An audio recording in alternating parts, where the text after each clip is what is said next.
Niftakar meta fit-tlieta ta' wara l-ofsinhar daħħal rasu l-fotografu u qalli sejjer il-bidnija. Qalli kien hemm bomba. Jiena dak il-ħin għalkemm kont waħda minn dawk illi kontili ngħid imma dil-mara fil-periklu. Din hija persuna li jiena kont naf personalment ukoll ġifieri fl-aħħar mill-aħħar barra li hija mara. Kienet kollega, kienet persuna li kont nisma' ħafna.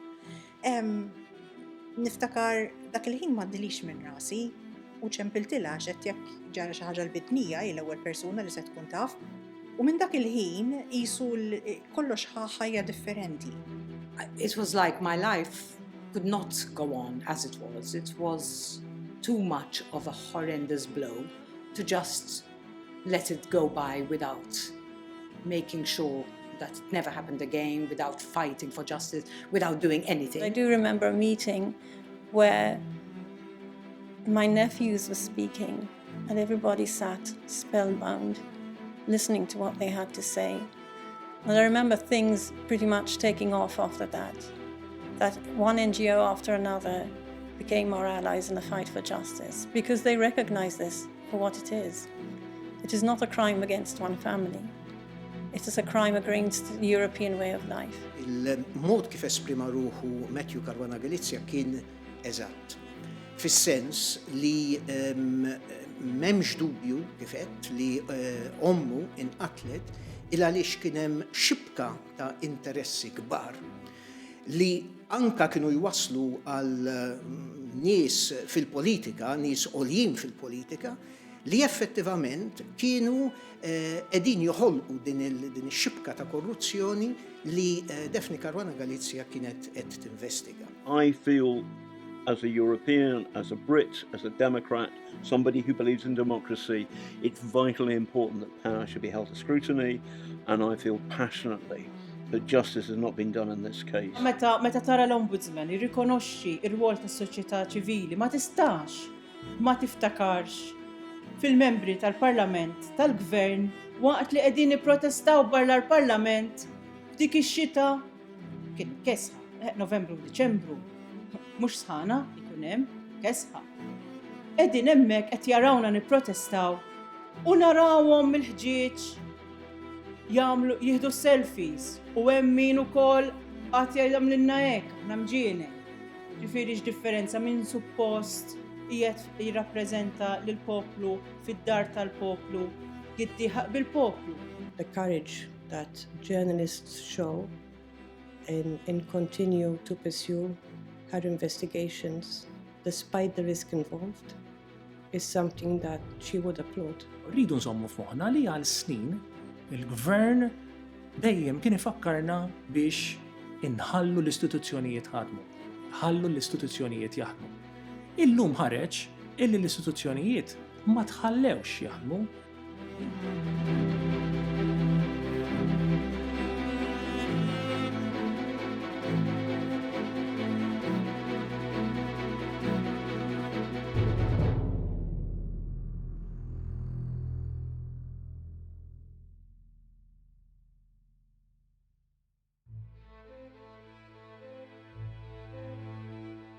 It was like being hit in the stomach with a fist. When I heard about it, I was at home. I had probably just read her blog, and I couldn't believe it.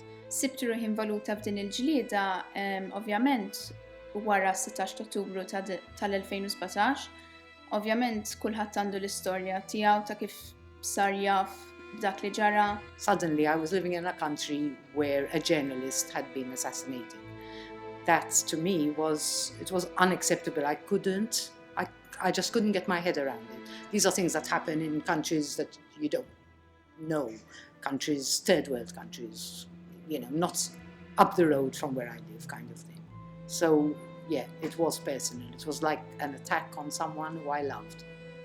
Però għatmat li għaxina għadni zaħira m'għandix għalfejn ninvolvi ruħi, kulħadd kapaċi jagħmel xi ħaġa, kulħadd kapaċi jġib id-differenza bl-iktar mod li jista'. So when we heard about the assassination, the first thing that happened was that there was a silent candlelit vigil that same day. Everyone met in Slema, which was Daphne's birthplace. Everyone was crying, holding candles. It was a very emotional experience, and there were a lot of people there.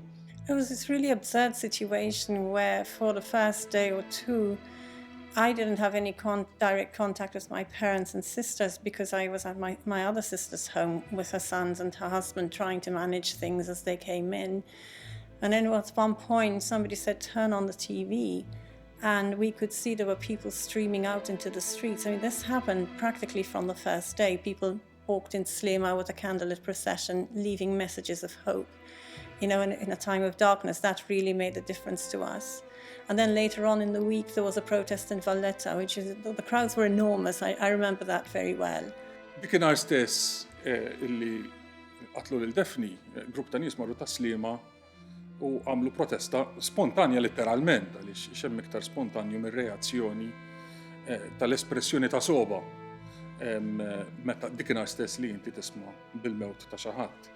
Jien insertajt kont fuq il-television dikinhar u allura dik naħseb kienet l-unika protesta probabbilment fit 3 snin li mmissjajt. Imbagħad kien hemm oħra l-ħadd ta' wara organizzawha is-Civil Society Network u sidnuni biex nitkellem fiha u tkellimt fiha.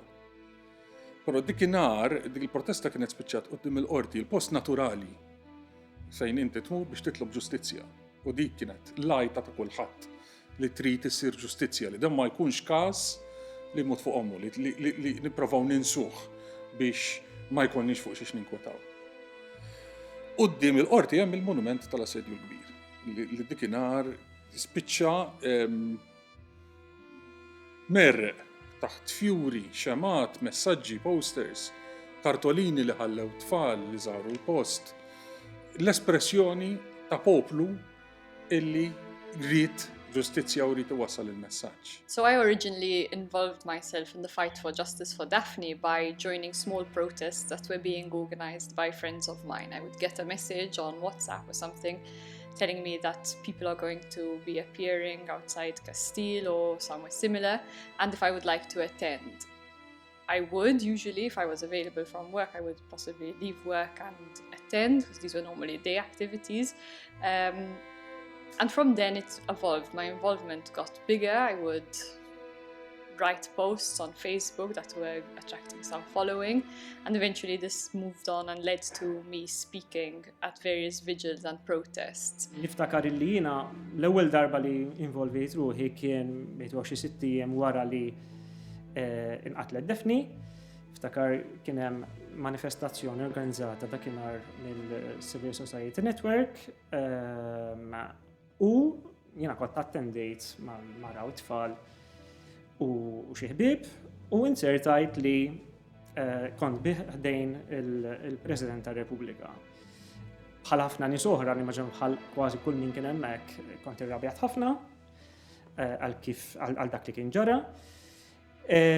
U kont mod partikolari f'dak il-moment anke dispjaċut għal mod kif il-President kienet ittekilja dik is-sitwazzjoni. Bażikament dik kienet qiegħda fuq vista statali u ddeċidiet illi ma tinterrompix, ma terġax lura qabel lejn Malta u derli wkoll illi lanqas tat il-peace neċessarju, il-peace mistħoq lejn dak li kien ġara. His assassination was the spark, I think, of the growth of a civil society movement that we had not seen before. Malta doesn't have a long history of civil society activism, and I think part of that is because we are such a small country. It's very difficult for people to speak out and voice their displeasure or discontent with people who either employ them or who they are dependent on for some sort of benefit or favor. So in Malta, I think we have a tradition where people grumble under their breath or rather try and convince the nearest politician to make things right for them. But that in itself is evidence of an eroding democracy. In the few days just after Daphne was assassinated, I remember I was one of the ones who got together with other journalists, senior journalists in other newspapers and media houses, and we put together that little campaign where we blacked out our front pages and also the front page of websites, and had the pen will conquer fear as a sort of logo. That notably involved media houses from the Labour side as well, which was excellent. Xi jumej wara l-assassinji ta' Daphne, grupp ta' ġurnalisti organizzaw Marċ il-Belt Valletta. U ċempluli għaliex jisu dawk il-jumej sir ġurnalist u għalu li mmur magħhom. U għamilna dak il-marċ u spiċċa qoddim il-qorti għaliex grupp ta' ġurnalisti għamlu rikors il-qorti biex jgħidu l-qorti tieħu ħsieb li d-devices ta' Daphne, il-kompjuter li kienet tuża, telefons tagħha ma jispiċċawx fidejn illi jispiċċaw jikxfu s-sorsi li kienu jgħinuha fix-xogħol tagħha. U dikinhar il-ġurnalisti qalu depend conquers fear. Il-pinna telep il-biża'. Imma jkolli ngħid jekk kien hemm 80 ruħ, hemm kien hemm 80 ruħ imbeżżajn. Għaliex dikinhar għall-ewwel darba ħafna ġurnalisti realizzaw li kienu fi professjoni li tista' toqtlob.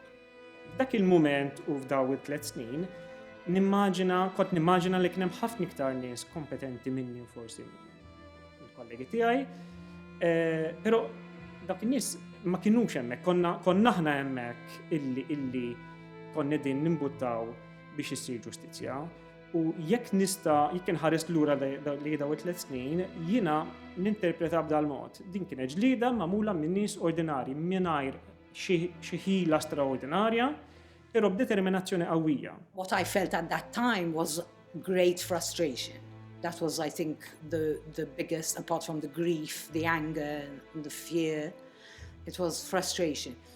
And then a friend of mine called me one day. Basically what had happened was that the opposition called for a debate in Parliament about what had happened. The government refused, and the opposition just sat there and took it. They didn't walk out. They didn't do anything. And at that stage, I think we realized that no one was going to take up this battle. And this great, great friend of mine called me, and she said, we have to do something. Are you in? And I said, yes, whatever we're doing, I'm in. And the first thing that happened was the Castile sit-in, the formation, not formation, the sit-in was done under the hashtag Occupy Justice. And that's how hashtag Occupy Justice started. I cannot help to feel an immense guilt, something that has been haunting me for a year now. Why did I leave you alone? Why did I have to wait for the fatal thing to happen before realizing that you should not have been fighting this alone? I want you to know that women have been fighting for truth and justice.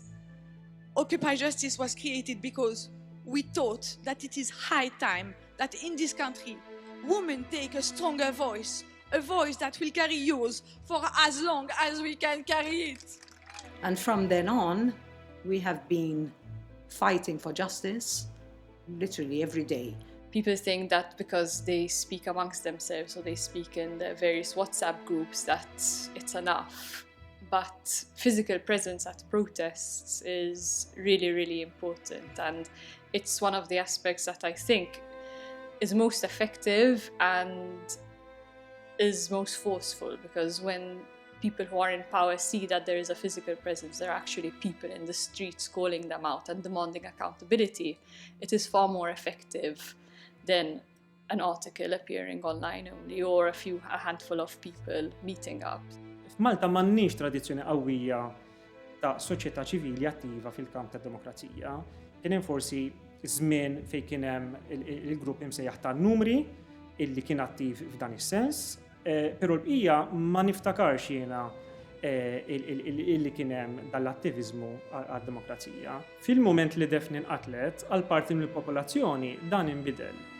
Parti mill-popolazzjoni Maltija indunat illi konna wasalna f'xifer l-irdum. illi ma stajniex inħallu fidejn il-politiċi biex jisolvuna dil problema għaliex propju kienu l-politiċi li daħluna fiha.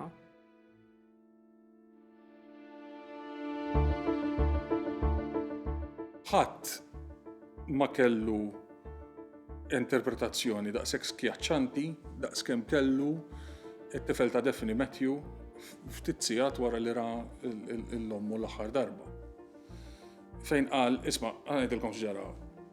Malta stat mafjuż u l-mafja qatlet lil Daphne. U niftakar ħafna nies jirrifjutaw li jaċċettaw dik l-analiżi, speċi qalu u hija dan għalfejn jitilef il-ommu miskin u min jaf allura x'inhu kemm rrabjat u x'inhu jgħid. Imma ma' żmien iktar u iktar bdejna lkoll nirrealizzaw l-elementi mafjużi ta' dan ir-reat. So shortly after Daphne was killed, one of my nephews called Malta a mafia state. He was vilified for that and has never been forgiven for saying it. People keep throwing it back in his face, insulting him about it. But he had recognized something which people lived in denial of. People like to think they live in some sort of perfect tourist brochure where everything is perfect, where everything works, where the sun always shines and the sky is blue and people are happy. Sure, we're all of those things, but there's a much darker side as well. A lot of the easy money Malta came by, a lot of the money flowing through businesses over here into people's pockets. A lot of that is dirty money being laundered to seemingly normal projects. And the ugly thing about all of this is it was enabled by a government that was taken over by a criminal organization. That, in essence, is a mafia state. Fil-każ tagħna mhux biss il-mafja topera, imma il-mafja marbuta sfortunatament ma' poteri politiċi qawwija. U dak huwa l-ar cocktail li jista' jkollok fil-pajjiż. Ġifieri jidhirli li Matthew Caruana Galizia kellu raġun jgħid, jida m'għandix dubju li Matthew kienet isegwi dak li kienet qed tinvestiga ommu. U allura dejjem kellhom kemm kemm il-familja tagħha ta' Daphne Caruana Galizia dejjem kellhom at the back of their minds kif jgħidu bl-Ingliż il-possibilità li xi ħaġa bħal din qatt tiġri. Niftakru li anke min irnexxielu jirreżisti għal ċertu żmien il-mafja fi Sqallija f'Palermo nsemmi Libero Grassi pereżempju li għal żmien twil għal ħafna snin irrifjuta li jħallas dak li l-Italjani jgħidulu il-pizzo biex iħallas dik il-ftit ta' flus biex ikun jista' jirċevi suppost il-protezzjoni tal-mafja. Anka dak effettivament inqatel tiri ta' revolver waqt li kien sejjer id-dar waħdu. Jiġifieri dawn l-affarijiet sfortunatament jiġru. Il-ġirien tagħna l-Italja illi kellhom storja turbolenti tal-politika irnexxielhom isibu ġustizzja f'numru ta' każijiet. Tixħim politiku wassal biex ex-ministri issir ġustizzja u jintbagħtu l-ħabs. Aħna f'pajjiżna għadna ma wasalniex għal dan il-punt. La mafia mette le proprie mani sulle istituzioni dello Stato. Noi abbiamo avuto un processo, il cosiddetto processo Stato-mafia, che ha dimostrato come le mafie fossero riuscite ad infiltrarsi in maniera così pervasiva all'interno dello Stato che addirittura alcune parti delle istituzioni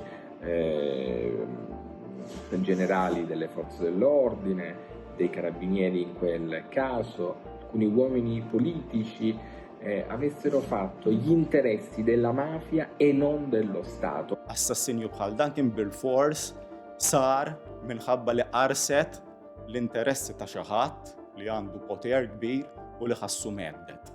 U dan għalija mill-bidu kien ċar, meta jkollok qtil assassinju ta' dan it-tip isir biss għal raġunijiet li huma strutturali li huma gravi, ma ssirx fuq pika personali bejn persuna oħra. Jiena wieħed minn dawk illi meta smajt dan it-term stat mafjuż derli li kien xi ftit eżaġerat, derli li ma kienx jaqbel mas-sitwazzjoni preżenti.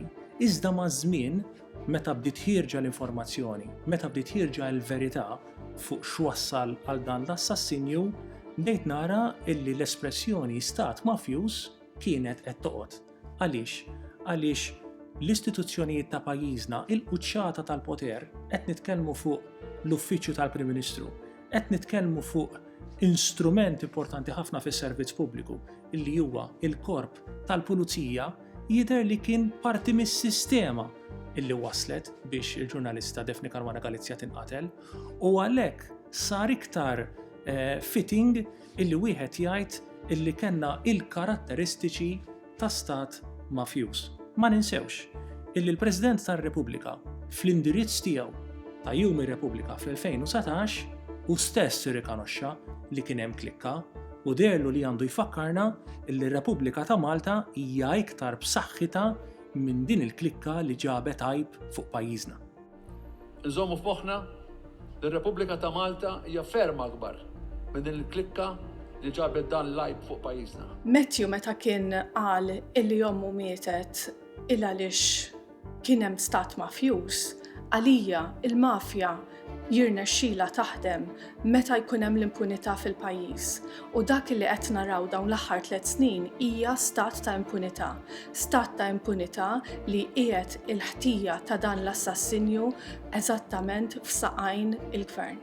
L'uccisione di Falcone e Borsellino, dei giudici Falcone e Borsellino, ha drammaticamente segnato la mia terra, la Sicilia, fino alle stragi del 92, del 23 maggio del 1992, del 19 luglio del 1992, cioè appunto le stragi di Capaci di Via D'Amelio, quelle che hanno spazzato la vita a Falcone e alla sua scorta, a Borsellino e alla sua scorta.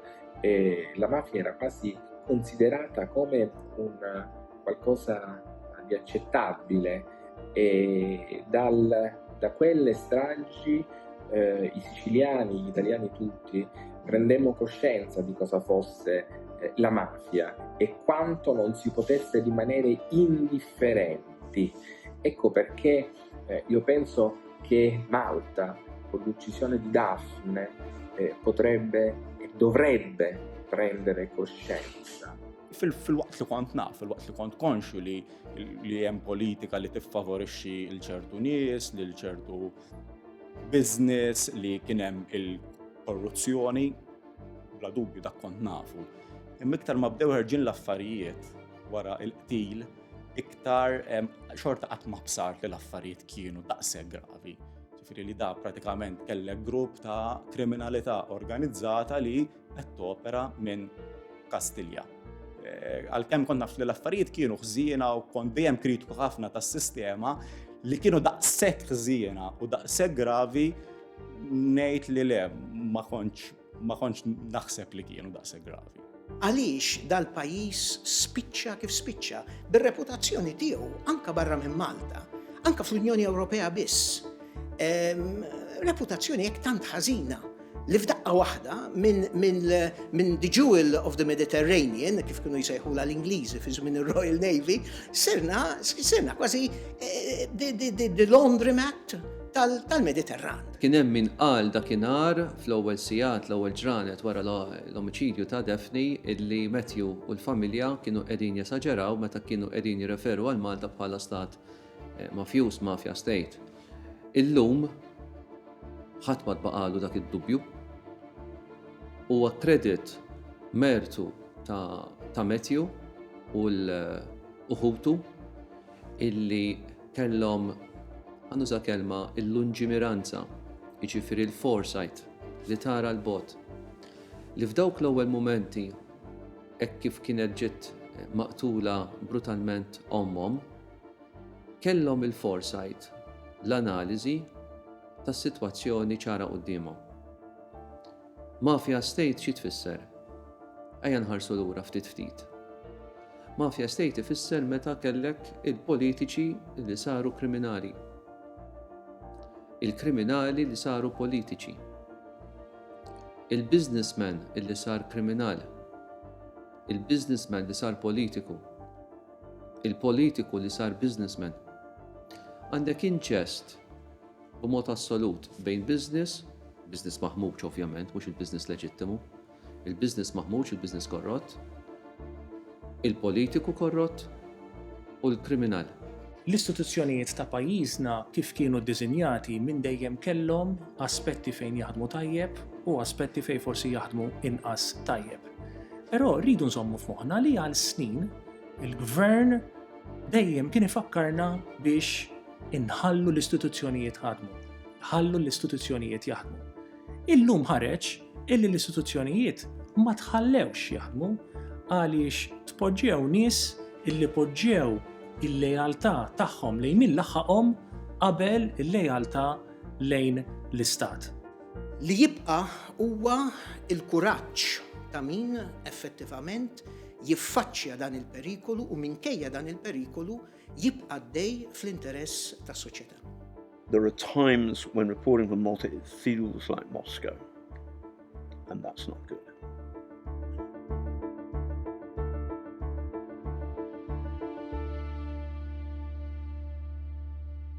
The entire legal process has been horse before cart the whole way. Naslu għal ġustizzja jekk din titħalla ssir. Permezz tal-inkjesti pubbliċi rajna kif saru ommissjonijiet kbar mill-korp ta' pulizija li jista' jkun li kienu mejjunin mill-Avukat Ġenerali. Dawn l-ommissjonijiet waslu biex il-perkors tal-ġustizzja jista' jiġi imxekkel. Jista' jkun li evidenza importanti kruċjali illi hija għandha bżonn titressaq biex jissolva dan il-każ din l-evidenza inqerdet. Il-każijiet kriminali li hemm kontra dawn l-erba' persuni għandek il-hitman qegħdin jistennew għall-ġuri u s'issa ma jidher li hemm ebda indikazzjoni meta dan ħajibda. Mbagħad għandek il-proċess ta' Jürgen Fenech li huwa għaddej naħseb issa waqaf ftit lura minħabba l-perjodu meta kien hemm il-COVID u ingħalaq il-qorti fost affarijiet oħra. Waħda mill-provi ewlenin f'dak il-każ huma il-recordings li għamel bil-moħħi mill-ventewma tad-diskussjonijiet u diskursati li kellu ma' Jürgen Fenech u ma' nies oħra. Mhux biss ostakli fejn għandek nuqqas ta' riżorsi, fejn kellek l-investigazzjonijiet anka mill-pulizija illi ma kinux monija bil-riżorsi meħtieġa sabiex ikunu jistgħu jagħmlu l-investigazzjonijiet kif kellhom bżonn. Żgur illi dawk ir-riżorsi li kellhom fil-bidu mhumiex ir-riżorsi illi għandhom issa, però żgur illi għandhom bżonn ħafna iktar riżorsi. Rajna wkoll ostakli fejn kellna il-unit tal-ICU, ġifiri il-unit tal-Economic Crimes Unit fil-Pulizija, illi ma mexxitx. Smajna fl-inkjesta pubblika kemm damu biex jiġbru biss l-informazzjoni mill-banek. Imma ma sar xejn iktar. As we were going through investigations over the last 3 years, certain findings were pointing to certain conclusions. You have to keep in mind that journalists are very often working with part of the information. As we revealed what we knew along the way, the police were not acting on those findings. Journalists do not have the power to, interrogate people, go and seize servers, demand answers from governments. We do. They don't reply, and that's what it is. We can't demand that private companies and corporations and consortiums reveal their documents to us. Those investigations are the job of the police. What was weird about covering the story was that there was a disconnect between what was being said officially and what, down the barrel of the TV lens, Joseph Muscat sat opposite me, saying, I'm innocent, I've been after Daphne's family, me and my family are the people who've been most grievously affected by this murder. And then the news has been coming out in evidence that Joseph Muscat's consigliere was inside the police investigation, getting briefed, and then he was talking to the prime suspect for paying the money. And the men who are accused of killing her, now they say they're innocent, but the evidence against them is compelling. These men were tipped off by somebody who had inside knowledge of the police investigation. And the person in the frame for that is Keith Schembri, the Prime Minister's own advisor. And the reason he knew who they were was because the Prime Minister and Keith Schembri had had a briefing from the police. The whole thing stinks to high heaven. Law ħaġa l-gideb. Dak huwa aktar minn ostaklu, mhux vera. Gideb organizzat.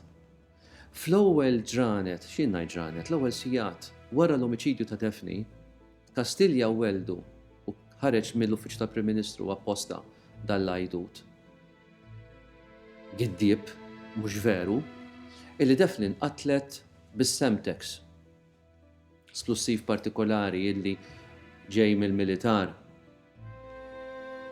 U li Daphne nqatlet minħabba l-fuel smuggling. Smajna wkoll kif entitajiet eżekuttivi bil-poteri eżekuttivi inħbew wara inkjesti maġisterjali, inkjesti li 3 snin wara għadhom għaddejjin u għadhom mhumiex konklużi. Pero għalija l-ikbar ostaklu jibqa' illi ir-responsabilità politika għal dawk l-allegazzjonijiet u dawk l-investigazzjonijiet kollha illi għamlet Daphne Caruana Galizia fejn jidħlu kuntratti pubbliċi, fejn jidħlu kwistjonijiet ta' korruzzjoni u ta' impunità f'pajjiżna jibqgħu mhumiex investigati u jibqgħu mhumiex solvuti. Għalija dawk huma l-ikbar ostaklu sabiex isseħħ il-ġustizzja ma' Daphne Caruana Galizia. Mhux ostaklu li jkollok id-deputat kummissarju illi jħedja l-investigazzjonijiet kriminali. Minkejja li l-familja kienet qiegħda titlob minn hawn id-dinja dieta. Minn hawn id-dinja ikun pajjiż serju, jiġu minnu. Isma' ħanajlek ara, jien miżewweġ Ministru. Jiena qiegħed in charge tal-investigazzjonijiet fuq każ eminentement politiku, was a political assassination. Ħannersaq fil-ġemp. Le, il-familja talbet. Le, l-Avukat Ġenerali iddefenda dak il-konflitt ta' interess. Any attempt to secure justice for the killing of a journalist is nearly futile. It is well established that most cases of killings of journalists go unprosecuted. Many go uninvestigated from the very start. So while this case has been difficult, I must say that there has been more progress in the murder investigation and in the campaign for justice than I have seen in most other cases of the killings of journalists that I have worked on. So unfortunately, it's par for the course. But that is precisely why we campaign for justice in emblematic cases like Daphne's. Rrid ngħid illi kien hemm mumenti u meta jiena ħassejtni meddet, tlabt il-protezzjoni permezz tal-avukati tiegħi, tlabt il-protezzjoni tal-pulizija, dik il-protezzjoni ma ngħatatlix. U li kieku jiena ma kellix l-istituzzjoni tal-Parlament Ewropew illi kontinwament kont naf illi se tiddefendini, illi se tħarisni, kieku naħseb konna ndumu ħafna iktar biex naslu għal-verità li għandna llum. Ostaklu it-teddit fuq ċertu nies biex ma jiġdux il-verità jew biex ma jiġdux kollox. L-ostaklu ta' ċertu leakages blajnuna ta' min kien lest jinxtara biex l-akkużat f'proċeduri pendenti jiġi mpinġi b'ċertu mod u l-pulizija li investigawh jintafaddel fuqhom. Kien jinkwetani ħafna l-ewwel net l-investigazzjonijiet illi kienu qegħdin jagħmlu l-pulizija. U sa ċertu punt għadni ftit inkwetat fuq hekk. Minix qed ngħid li m'hemmx uffiċjali tal-pulizija tajbin u serji f'xogħolhom, assolutament li le. Imma kif tafu għaddejna minn momenti fejn kieku l-pulizija għamlet xogħla tajjeb kieku ma konniex ndumu daqshekk biex toħroġ il-verità u biex tibda l-inqas tidher li se ssir ġustizzja. L-eks kummissarju tal-pulizija, pereżempju, kien uffiċjali li aħna kontinwament kritikajna u bir-raġun. Illum ma ninsewx li l-eks kummissarju tal-pulizija hu stess jinsab taħt investigazzjoni. U allura Mafia State huwa bħal pereżempju smajtu għandhom fil-xieta fil-qorti ikollok deputat kummissarju illi huwa miżewweġ Ministru illi ċempel lil assistent kummissarju hekk kif dan qiegħed fit-triqtu biex imur jagħmel intervista, tajdilix interrogatorju dik, intervista lil Jurgen Fenech fl-uffiċċju tiegħu ġewwa San Ġiljan, minn flok bata għalih id-depo, u interrogah id-depo, imma ovvjament hux il-majesta imperjali tiegħu Jurgen Fenech ma nibatux għalih id-depo, immorru għandu Porto Maso mus noqogħdu naqilgħuh, il-korp tal-pulizija hekk kien ridott.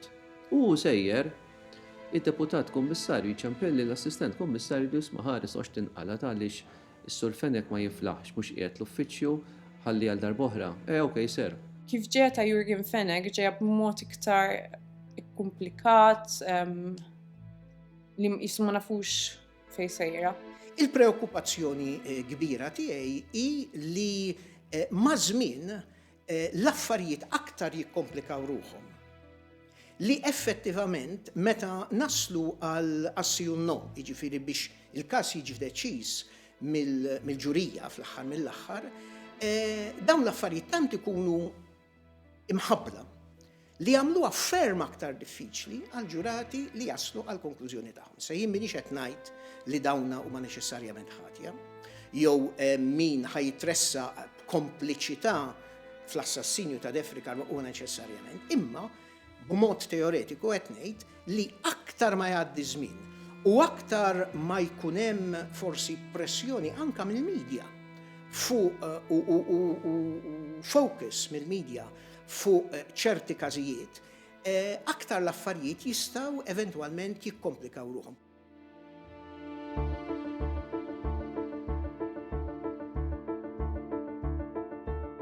So the protest memorial was a spontaneous expression of grief by, I believe it was school children actually, who were in Valletta protesting or just expressing their feelings about the death of a journalist. They took flowers and they left them outside in front of the memorial, of the monument, the Great Siege Monument, which is in front of the law courts. In the first 11 months, the memorial was there permanently. Kull jum xi ħadd mar reġa' fuq dak il-monument quddiem il-qorti u ġeddet dik il-protesta. Da sar għall-ewwel speċi ta' xrajn, ngħidulu hekk, imma ma' żmienu mbagħad spiċċa post mhux biss ta' soba, imma ta' insistenza illi ma tħallix il-min jinsa dak li ġara lil Daphne. U kien hemm naturalment min rid illi jitnessa dak li ġara lil Daphne. Allora jisu għaxxur ta' wara, jisu ngħidu is-sena ta' wara il-qtil ta' Daphne. Ma 16-il darba xi ħadd kien imur bil-lejl u jaqleb kollox. Jew jaqbad jaħtaf kollox u jitfaħħom fiż-żibel, il-karti, il-fjuri, il-messaġġi, ir-ritratti, jew iqattaħħom u jħallihom hemm biex juri l-isfreġu li jagħmel. Kienu jkunu bullies insomma, li jmorru hemm bullies li jistaħbew kienu jmorru hemm bil-lejl u jagħmlu din biċċa xogħol. Però dal-bullying mbagħad f'Settembru 2018, 11 xahar wara li qatlu Daphne, sar istituzzjonalizzat. In September of 2018, a few days before the 8th of September, which is Victory Day and which is commemorated by a ceremony at this monument, the government cleared up everything from the memorial, and as soon as the ceremony finished on the 8th, they put up a barricade around the square, the area of the monument, and they closed it off. According to them, they said it was for renovation. On that day, on the 8th of September 2018, I was in Valletta and I took a candle with me and I left it there in front of the barricades.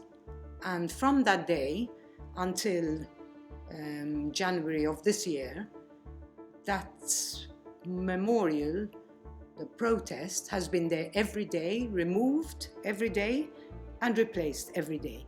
So it started off as a sign of grief and a reminder that we need justice and we want justice.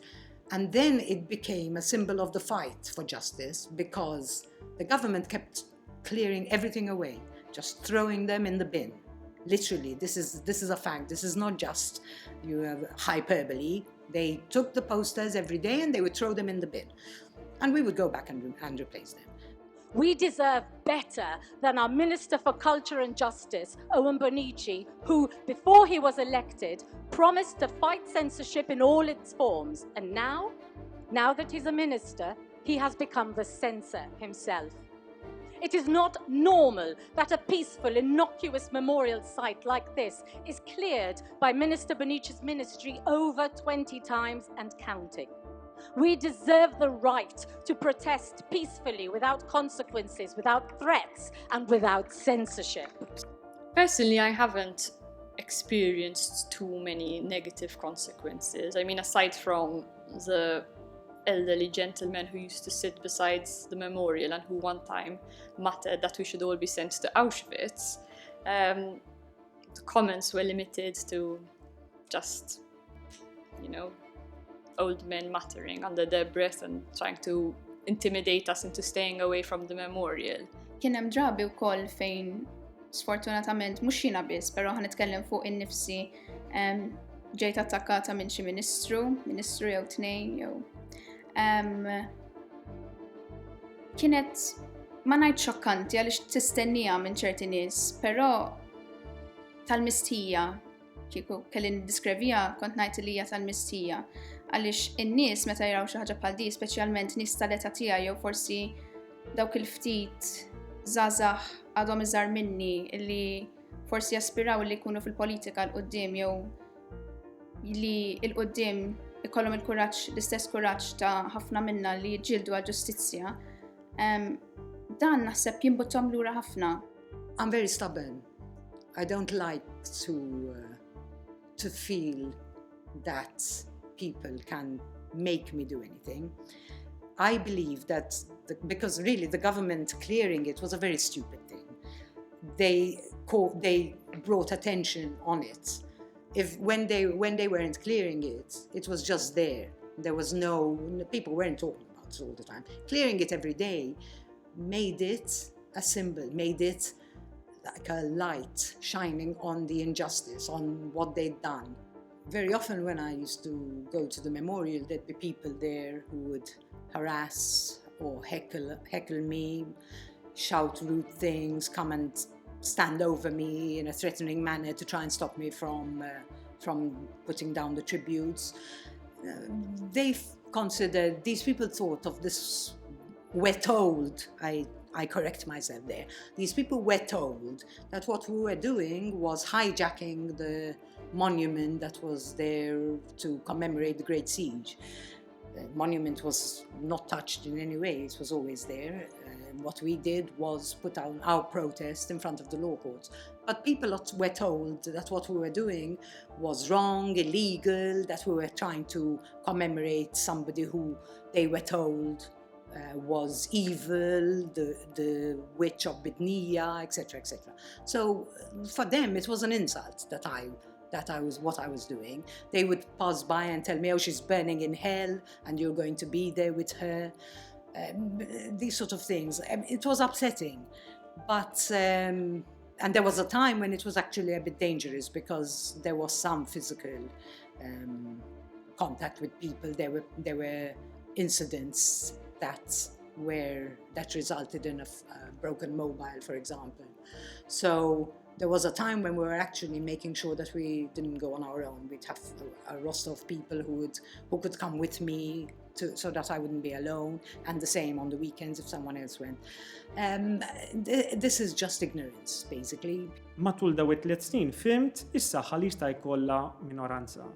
Ħafna għandhom il-kunċett illi jew inti tkun ikollok l-appoġġ tal-maġġoranza tal-poplu warajk u allura tiddeċiedi kull ma jiġri fil-pajjiż, inkella inti tkun parti mill-minoranza u jkollok toqgħod tistenna illi l-maġġoranza tiddeċiedi għalik. Fil-verità, dak li għamel il-gvern hemmhekk permezz tal-Ministru Bonici spiċċa biex kien autogol kbir għall-gvern. Għaliex fil-verità din swiet ta' opportunità għalina biex nistabilixxu id-dritt tagħna tal-protesta. U allura li bdejna nagħmlu huwa attivisti varji iwaħħlu posters u banners ma' dal-fencing. Bordni tal-Ministru Owen Bonnici kien responsabbli kemm mill-ġustizzja ironikament u kemm mill-kultura, ironikament ukoll għaliex xemm iktar kulturali mill-espressjoni ta' poplu forma ta' protesta. Dana qal li biex iġib il-paċi u l-ordni pubbliku dana jibbenja dan il-protest. U f'mument partikolari il-kollega Manuel Delija kien għamel kawża kostituzzjonali li damet għaddejja diversi xhur u li eventwalment stabbiliet illi il-Ministru Bonnici ma kienx qiegħed verament ifittex l-interess nazzjonali, la l-interess tal-kultura, tal-monument fid-deċiżjoni tiegħu illi jordna illi isir restawr tal-monument, iżda għamel hekk biex joħnoq il-protesta tagħna. Il-qorti tagħtu risposta u qaltlu mhux biss li kont tikser id-drittijiet fundamentali tal-bniedem, imma l-iskop li jintqatt li għalih kont qed tagħmel hekk biex toqqaf il-firda, mhux tal-li ma lħaqtux, tal-li dak li kont qed tagħmel kien intenzjonat biex toħloq il-firda. It-tneħħija ripetuta tal-fjuri u candles xajdulhom, xemat li kienu għedin jitqedu fuq il-monument tal-Vittoria qudiem il-qorti ripetutament, dawka kienu jiksru wkoll id-dritt fondamentali tal-espressjoni ta' dawka li rridu jesprimu ruhom kontra dak li ġara u jesprimu il-disappunt u r-rabja tagħhom u l-opinjoni tagħhom dwar l-istat kif kienet jiffunzjona. Minn dal-każ tallimna li hemm drittijiet fondamentali li jistgħu jiġu asseriti minn ċittadini fil-kuntest propju tal-omiċidju ta' Daphne Caruana Galizia.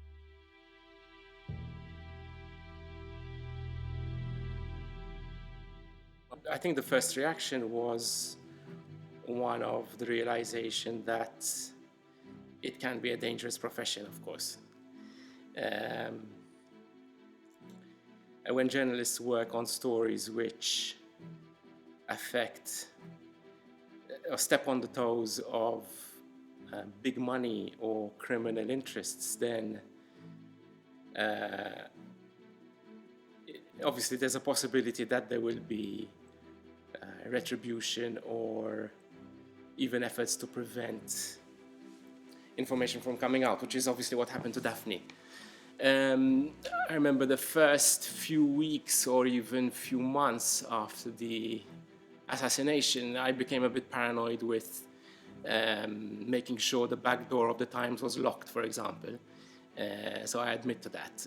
So there was a consciousness of the fact that there is peril associated with the profession. I'm concerned about media freedom in Malta. I'm also one time I flew out there, I was writing helping Manuel Delia and I working on our book, Murder on the Malta Express. I hired a car, and instinct told me get the full insurance, even though it was expensive. And both car doors were kicked in, not kicked in, they were punched or kicked so that it would have cost me an arm and a leg. Now, I'd parked in a perfectly safe place. There was no reason to do that. I wonder whether the car had been got at. I know that Manuel and his family had been got at, been threatened, been jeered at. I was doing a piece to camera at some point while we're doing the Newsnight investigation, and there's a guy had a go at me, and I'm not a softie, so I had to go back at him, and he went away. But I am fully aware that people who stick it to their regime in Malta end up in trouble, and Daphne lost her life. So there are serious concerns. It's not just me who's saying this. The Council of Europe's rapporteur has said the same thing, far more eloquently. Darba minnhom xi xarej wara li bdiet iċ-ċensura ta' Bonnici kien hemm il-mara tiegħi Clemens li kienet hemmhekk u aggredewa tnejn min-nies, weġġawha, isrula t-telefon. Kien hemm jien ma kontx hemm, imma kien hemm it-tifel tagħha hemmhekk u żgur ma kienx ċena li riditu jara. Yeah. Hey, take my photo. You want to take my fucking photo, you? And my fuck you. Go fuck yourself.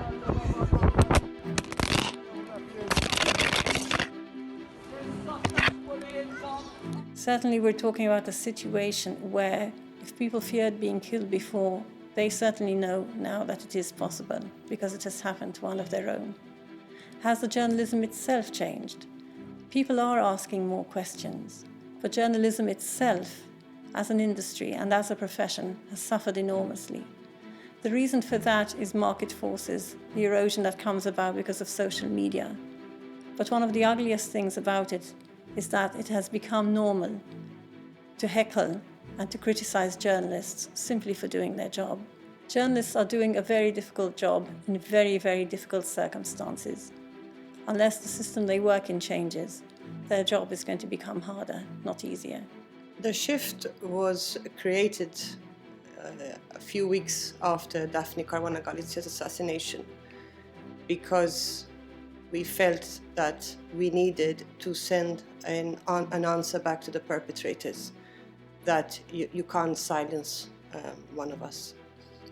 An attack against a journalist anywhere in the world is an attack against journalism itself. It's been 3 years now, and although it's been 3 years of justice denied, it's also been 3 years where we have learned that there are far more people out there than we think that there are, who believe in what is right and who believe that the fight is worth fighting.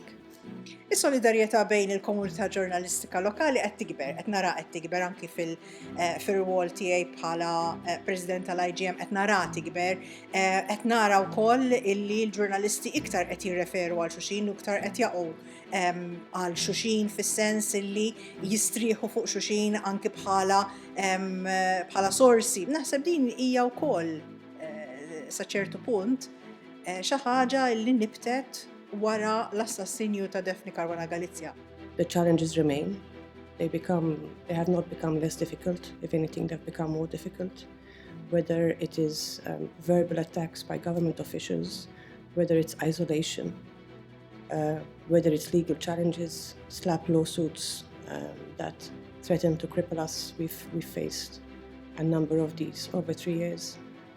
But we are constantly encouraged by the public support that we receive. F'soċjetà demokratika bbażata fuq is-saltna ta' dritt, il-ġurnalist għandu funzjoni mhux kif kien forsi dari fl-antik ta' sempliċi postier, postman, iwassal informazzjoni, imma anke li jissindika l-operat kemm tal-istituzzjonijiet tal-gvern kif ukoll anke istituzzjonijiet jistgħu jkunu privati bħal pereżempju entitajiet kummerċjali kbar biex jara li dawna fl-operat tagħhom l-għonet qegħdin jimxu fil-parametri tal-liġi u anke li mhumiex qegħdin jabbużaw mill-liġi u jabbużaw mill-poter tagħhom b'detriment għal ġid komuni tas-soċjetà. U l-ġurnalist investigattiv bħalma indubjament kienet Daphne Caruana Galizia dak huwa r-rwol tiegħu. Mela allura meta inti kollok ġurnalist li jinqatel meta u evidenti li dan inqatel jew din inqatlet minħabba l-investigazzjoni li kienet jagħmel jew kienet qed tagħmel, din hija xi ħaġa li propju timmina id-demokrazija f'pajjiż. Irridu jkollna sistema politika f'pajjiżna li tapprezza x-xogħol utili li jagħmlu l-ġurnalisti. Irrid ikollna sistema f'pajjiżna fejn il-ġurnalist mhux infixkluh, nedduh, jew saħansitra noqtluh. Lill-ġurnalist anzi irridu ntuh l-għodda neċessarja biex ikun jista' jagħmel xogħlu ħalli iva il-korruzzjoni neqrduha ħalli iva ma jkunx hemm iktar ħasil ta' flus. There is still that consciousness of danger. I mean, I'm not on the front line because I'm an editor, but I do know that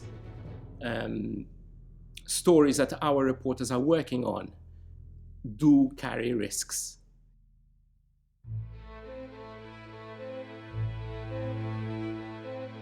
L'attentato di Daphne ha avuto un grandissimo rilievo sui media internazionali per tante ragioni. Innanzitutto perché si era ritornati a uccidere un giornalista. Noi in Italia lo sappiamo bene cosa significa uccidere dei giornalisti. ċaġa oħra li ġrad dikinhar kienet il-realizzajt li kienu ġew ħafna ġurnalisti minn madwar id-dinja bil-mikrofonu f'idejhom isaqsu min jinterpretalhom x'ġara. Kif dil-idea li kellhom ta' Malta, ta' gżira ta' turizmu, gżira tal-holidays, spiċċat post fejn ġurnalista tinqatel f'karozza bomba. U mhux għax kelli xi spjegazzjonijiet li jitfgħu ħafna dawl fuq dik il-mistoqsija, imma xi ħaġa li ġrat lili u lil ftit oħrajn dik il-ġimgħa hija li spiċċajna inwieġbu l-mistoqsijiet tal-bqija tad-dinja fuq x'kienet jiġri f'Malta. Il-gvern kien għalaq il-bibin, ma rrid itkellem il-ħadd, ma rrid jispjega l-ħadd u ma kellux risposti x'jagħti. Il-Prim Ministru 4 wara li qatlu l-Daphne mar Joseph Muscat mar Dubai bih il-passaporti. U naturalment għal raġunijiet li wieħed żgur jifhimhom, il-familja ta' Daphne kellha ħafna affarijiet fuq moħħha, ma kienx ħajjithom ma kien issa ssir xi press conference fil-ġimgħa li ġarbu dik it-telfa. It was very difficult to handle for us because the attention was focused on us when we needed it to be focused elsewhere, on the perpetrators, on the people who enabled Daphne's murder. So it was a very, very difficult time, especially in the first few weeks. But later we've started to find our feet. We made contact with international NGOs. I can't remember how that came about, but I do remember a meeting where my nephews were speaking and everybody sat spellbound, listening to what they had to say. And I remember things pretty much taking off after that. I was in the BBC News Tonight office. I worked at the BBC then, and we see the story immediately that something very dark has happened in Malta. I knew a little bit about Daphne Caruana Galizia. I didn't know much, but I knew she was fearless, I knew she was brave, and she'd been blown up by a car bomb. I'm effectively the foreign fireman. I get to do these kind of stories, and I'm sent out as quickly as possible to Malta.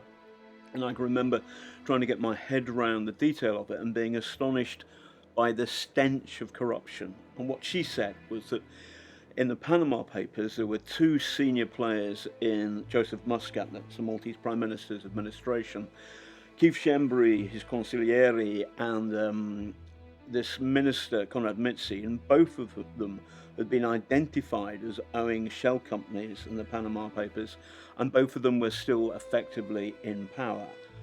And Daphne had really gone for those 2. She'd also gone for the Prime Minister and alleged that a woman, his wife, had received $1 million bung from the fabulously corrupt regime in Azerbaijan. And I was determined to get all of this in. Now my problem is I've got to deal with the BBC lawyers, who are generally wonderful, but I've got to deal with them. I've got to remember all the details. And I did my level best to, properly with evidence, inside the BBC guidelines, to stick the boot in, because I was appalled about this. When a journalist is murdered, it matters, not just to the people of Malta, the people of Europe, it matters to everybody who cares about democracy and scrutiny of power and the rule of law. L-ewwel mod naħseb illi l-solidarjetà internazzjonali waslet biex l-istorja ma tmutx fuq omma. Il-periklu l-kbir kien meta inqatlet Daphne niftakar illi din kienet tkun sensation ta' ġimgħa ta' 15 u kollox imut. I care very much about... Actually, I don't care very much about anything apart from powerful people saying, "You shut up." And I hate it. Listen, I love snoozing and I love going to the pub. But the one thing that gets me out of bed and keeps me out of the pub is when power and money says to poor people, "You shut up, you hold your tongue, or else." And Daphne is a hero to me. She really, really went for these corrupt so-and-sos who run Malta. And to shut her up, they blew her up in a brutal way. And the details of her death are awful. The Daphne Project launched in April 2018.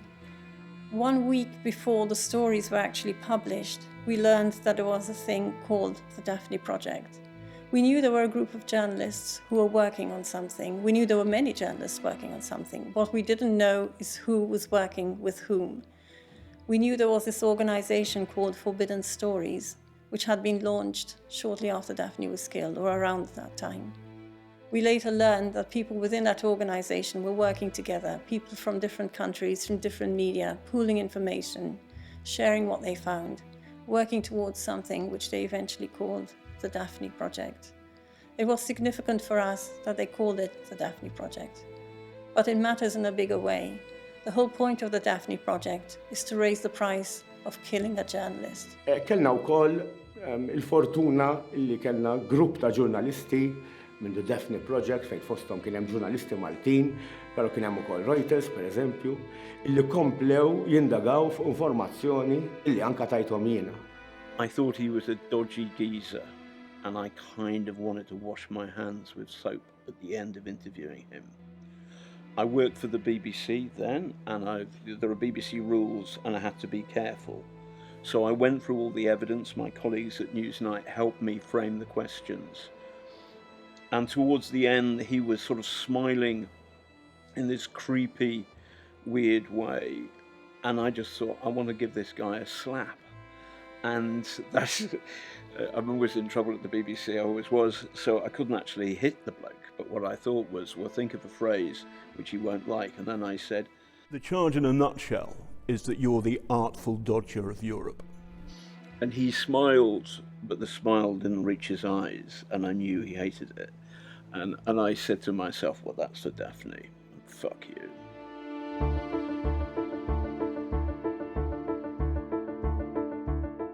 I think it was pretty clear from the start that Daphne was killed because of her work. I think what has become clearer over time is that rather than being killed because of what she had exposed, she was killed because of what she was about to reveal. I think the person who has got closest to the truth of articulating it or expressing it is actually Matthew Caruana Galizia.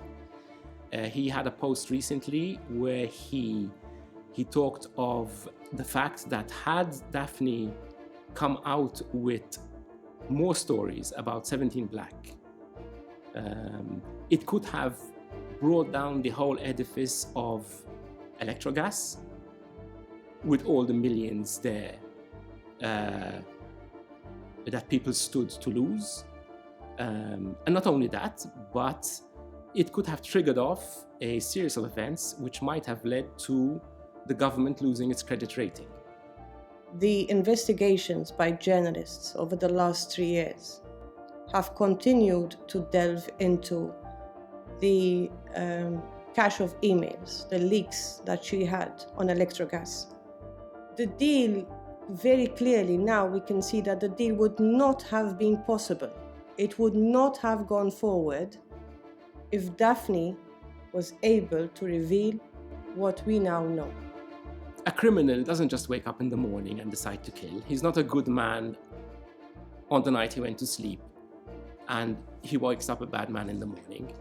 There has to be a series of crossing the line, so to speak, crossing the moral boundaries. Criminals might start off small and eventually their moral compass, if you like, becomes their own self-interest, their own self-preservation, and killing becomes just another step along the way.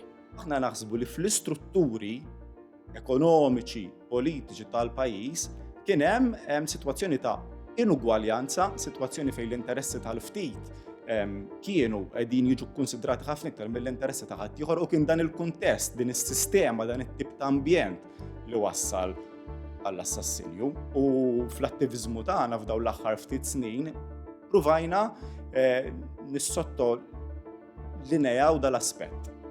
Il-fatt li jekk irridu li assolutament xi ħaġa ma terġax isseħħ, mela rridu nħarsu lejn l-istrutturi, xmar ħażin tul is-snin, inugwaljanzi u nindirizzaw dak.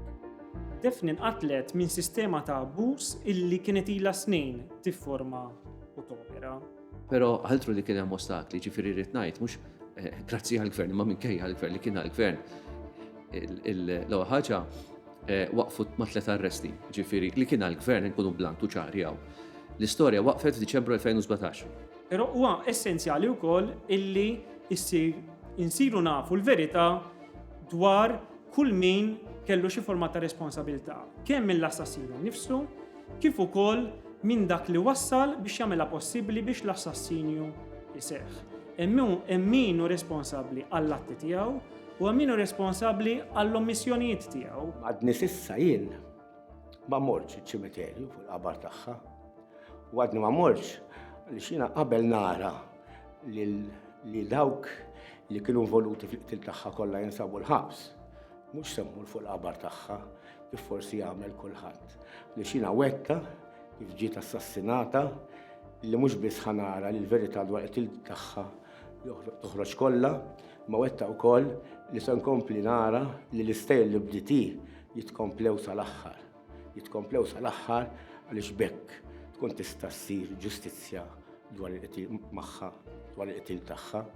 Mhux ser ikollna closure qabel ma jkun hemm il-verità kollha magħrufa.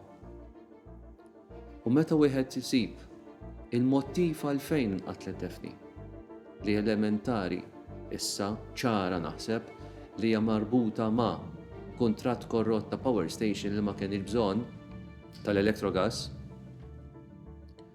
u dalwaqt naqraw x'kienet irċeviet Daphne fi frar tal-2017.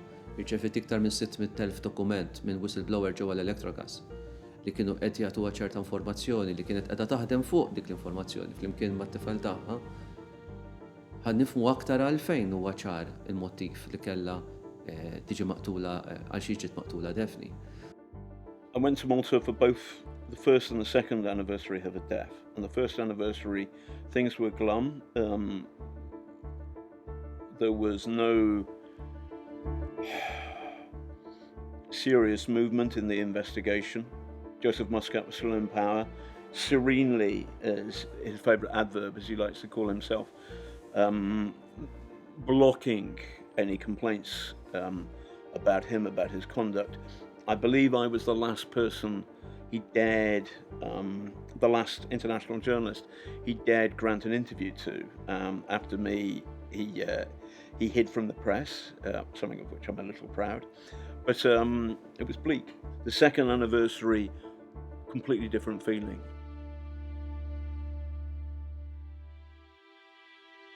There was movement, you could feel the pressure. Things had changed. And our book came out. And I'm very proud, this may not, I don't know the truth about it, but what we heard was that it's clear in the book that Jorgen Fenech, who is the prime suspect for paying for the murder, though he is not alone in the conspiracy, he denies it, but there we are. Jorgen Fenech's in our book, and we pushed it. We had a chapter called All Concerned Deny Any Wrongdoing, and Jorgen Fenech is the last person. And there's a series of denials, one of which from him and his lawyers, one of which was, did you not suspect one of the men who've been accused of killing her gambled something like €500,000, close to €500,000 in his casino, but he was unemployed? Was that not a suspicious transaction? And we kept on running the follow-up questions. And then on the last page, there's a picture of Daphne. So if you're in the know, our book, without saying so, pointed the finger pretty bloody clearly at Jorgen Fenech. And then a couple of days after it was published in Malta, Jorgen Fenech gets on his fancy yacht and does a runner, and the Maltese naval ship stops him and brings him back, and he's arrested for conspiracy for murder. That felt like a good day. Is-sitwazzjoni imbagħad ippreċipitat mit-tieni ġimgħa ta' Novembru tal-2019 il qudiem. Kien hemm mument speċifiku li kien il-mument meta Keith Kembry, niftakru dak iż-żmien kien iċ-Chief of Staff tal-Prim Ministru Joseph Muscat, iddeċida illi fl-awla tal-qorti iddeċida li ma jridx ixed għax inkella jinkrimina lil nifsu u saħansitra irtira il-proċeduri ta' libel li kien għamel fil-konfront tal-Onorevoli Simon Busuttil. Dik ħolqot rabja kbira fost il-popolazzjoni, kienu waqqa il-ġebla fuq sqajh, f'ngħidu bil-Malti, u niftakar li dak iż-żmien konna ddeċidejna li nagħmlu protesta nazzjonali. Kien ġej il-16 ta' xahar li fih aħna ta' kull xahar nagħmlu il-velja u ddeċidejna li dik il-velja nagħmluha forma ta' manifestazzjoni nazzjonali. Għal dik il-protesta attendew madwar 4,000 persuna, dik għamlet inna kuraġġ kbir, u meta mbagħad ftit tal-jiem wara dew ħerġin rivelazzjonijiet dwar l-allegat mandant tal-assassinju ta' Daphne Caruana Galizia u ġie arrestat il-middleman, l-allegat middleman fil-każ tal-assassinju, allura imbagħad kien iktar faċli biex in-nies ikunu mobilizzati. Fi kriżijiet nazzjonali, is-soċjetà Maltija minn dejjem resqet il-vuċi tagħha. Però fil-kriżi li rajna illi seħħet wara l-qtil ta' Daphne Caruana Galizia, donnu rajna xi ħaġa ġdida. Rajna kif miż-żgħir sal-kbir kien hemm għaġġ kbir biex dan il-każ ma jitħallix għaddej u l-klassi politika tibqa' għaddejja qisu qatt ma ġara xejn. Kien hemm għaġġ għall-ġustizzja. Had civil society not been functioning and had not been maintaining that pressure for the last 2.5 years, I don't think that the protests would have peaked as they did. You know, civil society was in place, it was organized at that time, it was available to basically call people to the streets, set up very quickly and organize big protests, the like of which Malta has not seen in a very long time. Meta kellek l-eluq ta' Triq Sant'Anna, meta kellek it-tfieħ tal-bajt, kulħadd jiftakar meta għala bajda Owen Bonnici. Daw kienu aktar momenti fejn ir-rabja bdiet tinħassa vera u n-nies bdew aktar jifhmu l-implikazzjonijiet tal-każ, l-implikazzjonijiet dak kollu li kienet taħdem fuq Daphne, speċjalment fejn jidħol l-electrogas. Minn dak il-mument għamilna kważi xarejn protesti nazzjonali kontinwi. Prattikament, kif konna nispiċċa protesta, konna nkunu diġà bdejna naħsbu f'oħra għal jumej wara. Il-punt l-iktar il-focal point tal-protesta kien quddiem il-Parlament. In-nies hemmhekk kienu jesprimu bl-iktar mod determinat, però fl-istess ħin paċifiku il-protesta tagħhom. Minna lina l-estate il-protesta u l-organizzaturi morna nieħdu kafe, x'kienet kesħawek, morna nieħdu kafe. Daqqa waħda, dew jibatulna ħafna messaġġi. Li l-protesta reġgħet bdiet. U jiena vera xtaqt immur. Kien hemm min baqa' hemmhekk, imma aħna minna lina li spiċċajna. U ndur fuq sħabi. Għattura ma jħammorru. Għallunna le, dan huwa l-moment tal-poplu. Ħadu ownership tagħha. Vera, tista' dejjem tippjana. Però mbagħad kif iwieġeb il-poplu. U hemmhekk jiena lija kienet kruċjali li l-poplu ħarridni fideh. Iva, jiena naħseb illi anka jiena kont ixxukjat il-klassi politika, klassi ta' politiċi f'Malta anzi, ftit li xejn għamlet effett li suppost kellha tagħmel. Anka meta nieħu jiena, jiena kieku taqta' lili, Simon, Jason, Beppe, Carol, ftit oħra, bħalissa ma nistax niftakarhom kollha. Konna waħedna u mhux faċli li inti qed tiġġieled f'mument fejn f'dak il-pajjiż għandek l-istituzzjonijiet demokratiċi tiegħu maħkuma mill-gvern tal-ġurnata. Konna qegħdin barra l-Parlament, kienet xita. Imma dulluvju universali kienet. U ħarisna madwarna jiena u sħabi l-attivisti u għedna ma fejn huma n-nies kollha konna nafu li irrabjati aħna il-poplu ma fejn qegħdin. Malli inxtelet il-mużika, laqqas fejn tiċċaqlaq ma kien hemm. U jien naħseb għax inti tista' bħala organizzatur ta' protesta tista' tippjana kollox u fil-ħin u fejn niltaqgħu u x'għandna nagħmlu. Però mbagħad fl-aħħar mill-aħħar ir-risposta tal-poplu tot.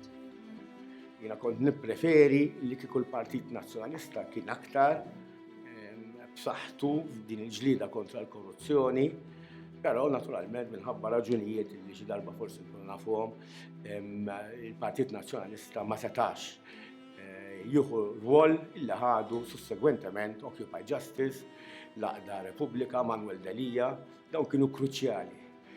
ċaqlaqna il-fondamenti tal-gvern Malti biex jisiru t-tibdiliet li hemm bżonn isiru, t-neħħija ta' Joseph Muscat, t-neħħija ta' Konrad Mitzin, il-Ministru, t-neħħija ta' Keith Kembri, t-neħħija tal-Kummissarju tal-Pulizija, t-neħħija tal-Avukat Ġenerali. ċaqlaqna da kollu minħabba il-reżistenza illi mbdiet minn dawn laqdiet żgħar, għax irridu niftakru li Occupy Justice kien grupp ta' ftit nisa li ġew insolentati wkoll biex ma ninsewx, u ġew medda wkoll. Bad sussegwentement saret laqda Repubblika li bdew waħedhom u daw spiċċaw beluf ta' nies jipprotestaw fit-toroq. Hemmhekk qiegħda d-distinzjoni, il-mod kif iħarsu lejna in-nies li neleġġu fil-Parlament. Illi huma jħossuhom li hemm tagħhom. U dak huwa l-iżball li jagħmlu hemmhekk tagħna. Hemmhekk verament tagħna l-kull. U l-fatt li ma ħallinix nidħlu dik għalija insult kbir. Meta l-ispeaker iddeċieda bagħat il-messaġġier li aħna persona non grata. Ġejt konxju ta' kemm fil-fatt dawn il-protesti li s-soċjetà ċivili kienet qiegħda torganizza huma effettivi.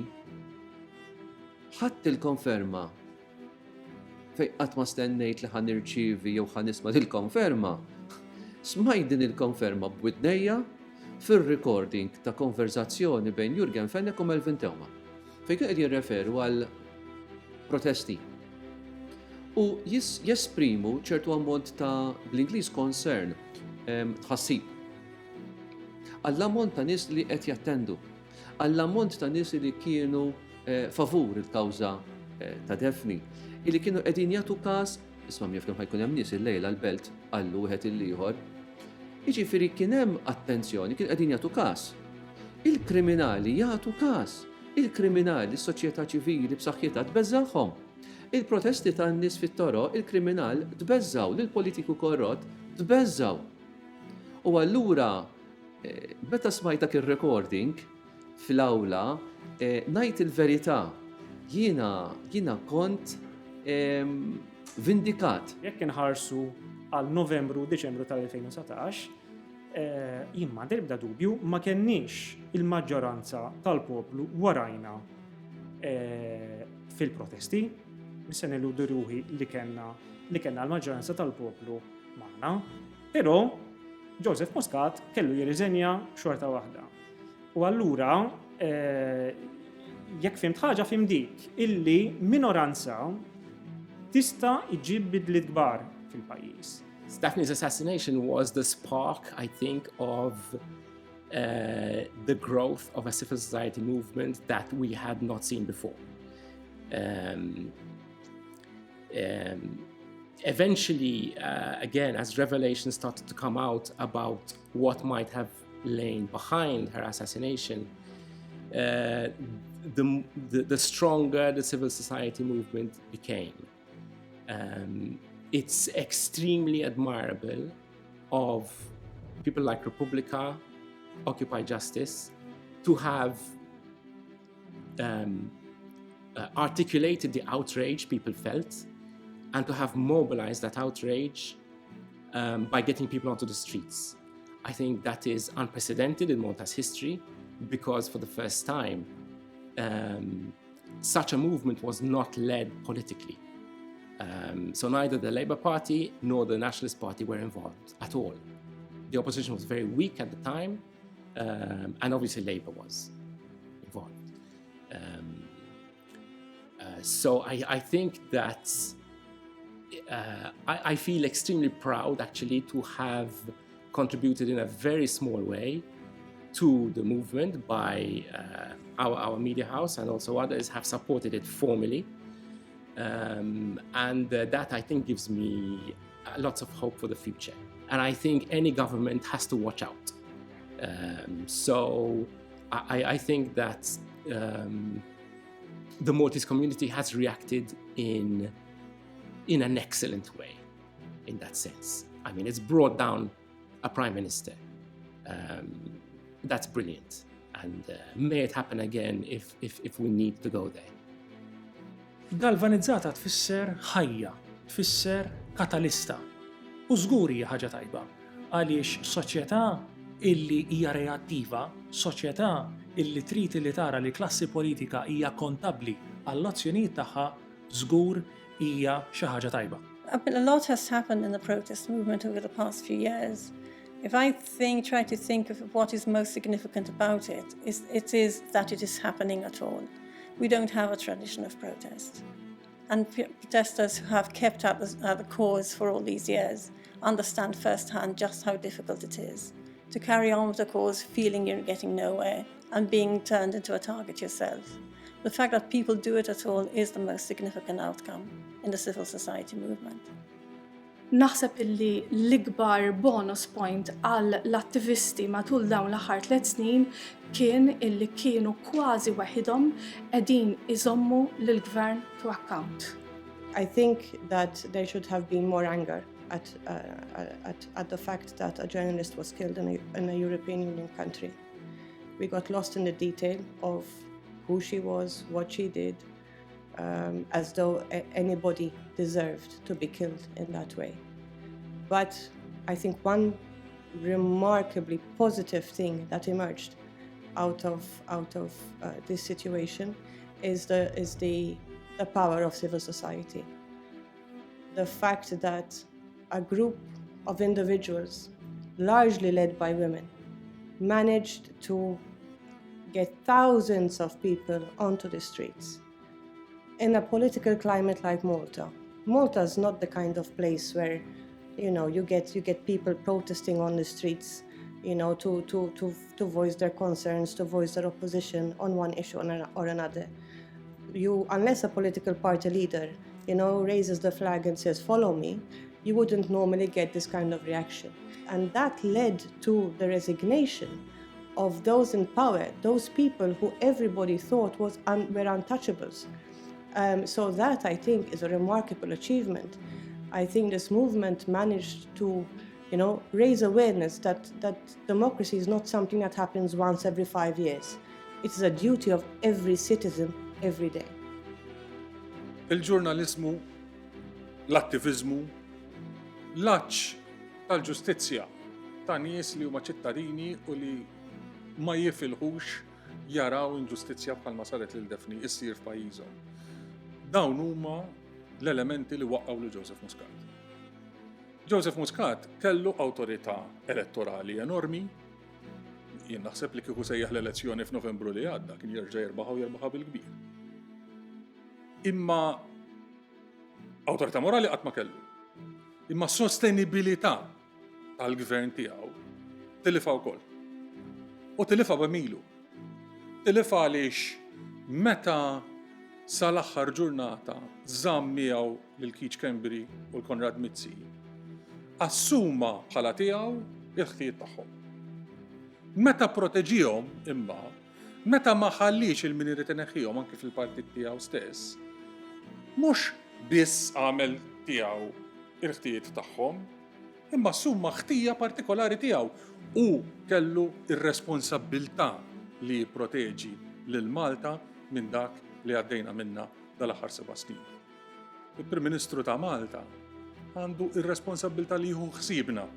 Għandu responsabilità li jżomm il-bot minna it-teddida tal-kriminalità. U minflok fetħilha l-bib. Minflok liġġem l-istituzzjonijiet li kellhom jiqfula l-kriminalità. Biex dawk fil-qaqoċċa tiegħu u min jafx involviment dirett kellu ikollhom il-possibilità li jagħmlu il-flus maħmuġin u notfa mingħajr ma jindaħlilhom ħadd.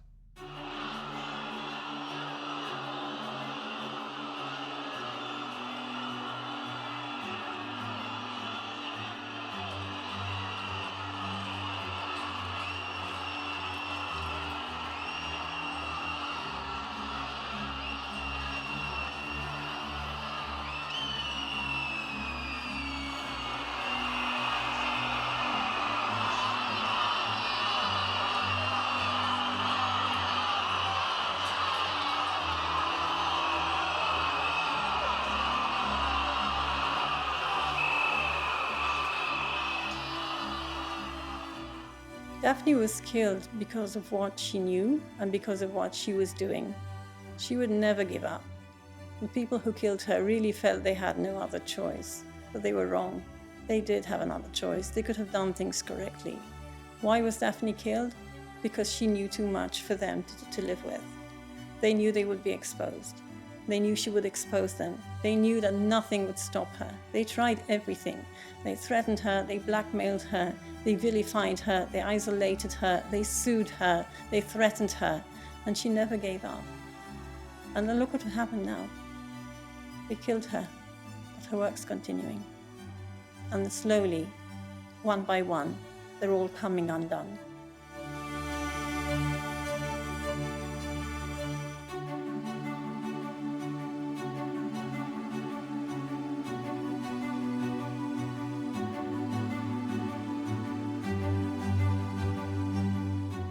Xirrid isir biex issir ġustizzja ma' Daphne Caruana Galizia? Faċli. Li kulħadd jieħu dak li ħaqqu. All those involved, all those who let it happen, all those who could have stopped her assassination, all those who should have been investigated and weren't, all those people need to pay the price for what they did. Maybe that would be enough. Il-ferita għal-familja ta' Daphne Caruana Galizia mhux se tingħalaq qatt.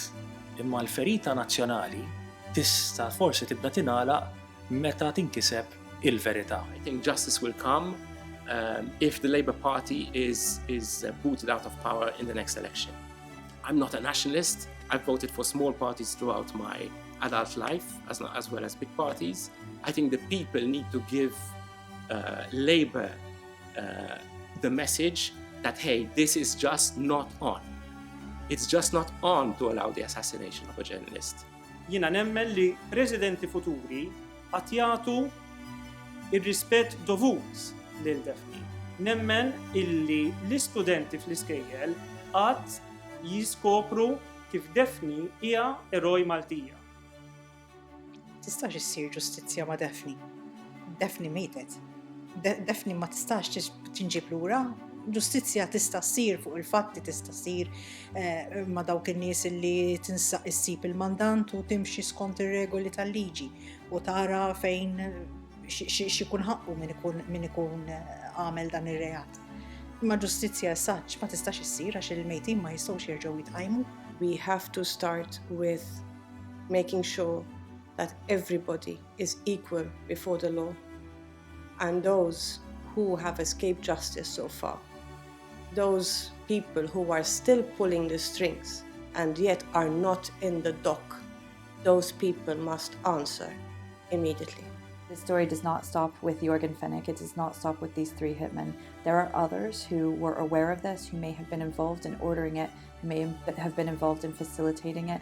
Every one of these people needs to be identified and prosecuted, and only when that happens will we consider justice to have been fully served. Kull min fil-politika jew f'xi post uffiċċju pubbliku wettaq sens ta' impunità naqas bid-deċiżjoni tiegħu jew ħa deċiżjoni illi għenet sabiex toħloq ċirkostanzi li fih seta' jitwettaq dan l-assassinju, dawk ukoll iridu jerfgħu ir-responsabbiltà politika. There needs to be an overhaul in our education. People need to understand the role of the media in a democracy. They need to understand that even if a journalist says something that they don't agree with, doesn't mean that they should vilify them or that the journalist is the enemy. Avere verità e giustizia per Daphne significa individuare non solo i responsabili di quel drammatico attentato, ma anche i mandanti. È quello che voi, maltesi, dovete chiedere a gran voce. We have to stop protecting politicians as if they are these football players with this blind loyalty to politicians, no matter what they do, no matter how much they steal, no matter how disrespectful they are to the electorate. And we have to, I think, respect ourselves a little bit more. Ġustizzja hija fil-punt li aħna nkunu indirizzajna il-fatturi strutturali li waslu għal xi ħaġa daqshekk traġika. And I think no stone should be left unturned, and that includes former Prime Minister Joseph Muscat. He has questions to answer. So has his chief advisor, who is still, at the time of speaking, at liberty. Knowing the evidence that's been aired about that man, I find that astonishing. Biex ngħid li f'dal każ ta' Daphne Caruana Galizia ngħid li tkun seħħet ġustizzja, irrid nara li kull min kien responsabbli għal mal-amministrazzjoni ta' dan il-pajjiż ma jerġa' qatt ikun fil-poter. L-ambizzjoni tiegħi għall-ġustizzja hija triq itwal minn hekk. L-ambizzjoni tiegħi hija li nkunu ngħixu f'pajjiż fejn il-valur li tiddeċidi qed ilu x'tajjeb jew le mhuwiex imkejjel kemm jaqbel lill-partit tiegħek x'tajt fuq hekk. L-ambizzjoni tiegħi ngħixu f'pajjiż fejn inti tiġġudika l-korruzzjoni mhux għax għamilha l-Ministru tal-Partit tiegħek jew il-Ministru tal-Partit ieħor. Irid ngħix f'pajjiż fejn dak li hu sew u dak li hu ħażin u ħażin. We've always maintained that justice for Daphne means two things. Justice for her murder and everybody involved in it, and justice for her stories. She died because she exposed corruption. She found corruption because she was covering politics, when by covering politics she discovered crime, and so she was killed. So what we need to see is everybody in her murder brought to justice, and everybody involved in the crime and corruption she uncovered brought to justice as well. And it looks increasingly like there are people in those two groups who are one and the same.